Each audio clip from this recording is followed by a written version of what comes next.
Baik, terima kasih rakan menjampai di Angkasa Puri. Assalamualaikum dan selamat pagi. Baik, program Sejati Madani yang mula diperkenalkan sejak awal tahun lalu terus memberi manfaat kepada komuniti setempat. Ini menerusi 5 sektor tumpuan utama iaitu pertanian dan makanan, jahitan dan kraftangan, herba dan kesihatan, pelancongan dan hospitality serta aktiviti hijau dan kita semula. Baik, bagi mendapatkan perkembangan terkini mengenai projek Sejati Madani khususnya di Parlimen Padang Besar, bersama saya iaitu Tuan Rozaini Rais, iaitu pengurusi Jawatankuasa Aktiviti Kemas Parlimen Padang Besar. Baik, Assalamualaikum Tuan. Waalaikumsalam.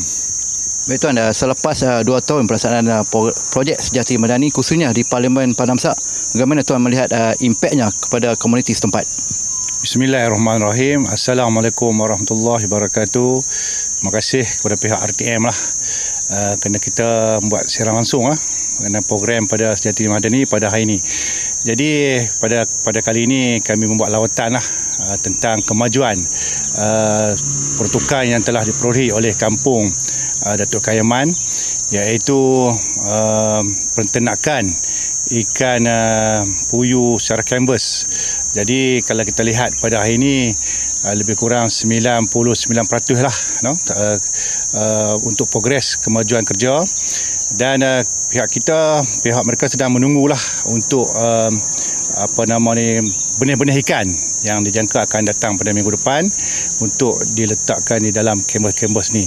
Jadi inilah antara program-program Sejati Madani yang saya nampak cukup positif dan cukup baik untuk penduduk-penduduk setempat dan penduduk-penduduk kampung, yang mana salah satunya adalah memberi peluang pekerjaan kepada mereka-mereka yang mengusahakan segala-gala program Sejati Madani, yang mana sebelum ini kita telah membuat lawatan program-program yang melibatkan penternakan, kemah kenuri, penternakan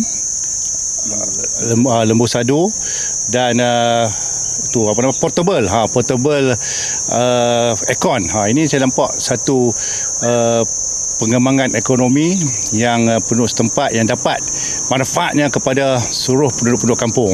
Selain daripada itu, secara tak langsung yang mana pada tahun sudah program Sejati Madani ini telah dijalankan, dan telah kita lihat ada yang kita rasa yang berjaya, ada yang sekarang ni tengah berusaha untuk mendapatkan kemajuan ataupun pendapatan yang untuk penduduk-penduduk setempat untuk cawangan tersebut mesti lagi dalam proses.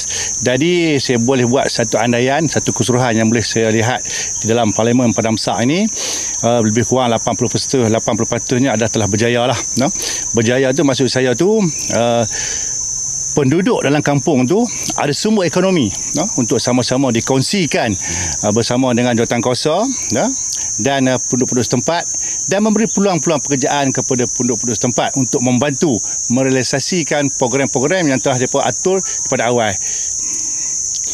Okay, baik Tuan, bagi mengakhiri kita pagi dari Perlis, bagaimana Tuan melihat kerjasama antara agensi terlibat dalam menjayakan setiap projek yang diperlukan ataupun dilaksanakan oleh JPKKP menerusi Sejati Madani ini? Kalau kita lihat dari segi supporter lah daripada pihak kerajaan sendiri, iaitu pihak Kemas, pihak ICU. Jadi kerjasama ni memang cukup baik lah. Pihak yang terlibat, inilah yang saya katakan kerjasama lah antara pihak kerajaan dengan penduduk ataupun masyarakat setempat untuk merealisasikan apa hasrat kerajaan yang boleh nak membantu rakyat itu sendiri. Dan Alhamdulillah setakat sekarang ni di dalam Parlimen Padang Besar, kerjasama itu memang cukup baik lah dalam membantu dari segala segi, dari segi teknikal, dari segi tunjuk ajar, dari segi akaun.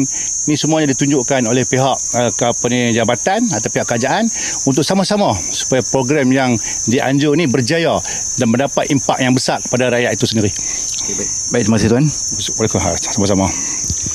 Baik, itu saya yang dapat saya kongsikan cerita pagi dari Perlis mengenai projek Sejati Madani khususnya di Parlimen Padang Besar. Semoga setiap projek yang dilaksanakan oleh komuniti setempat ini memberi manfaat dan juga limpahan rezeki dan ekonomi kepada penduduk setempat. Baik, itu saya yang dapat saya kongsikan. Kembali bersama rakan menyampai di studio. Selamat pagi Malaysia.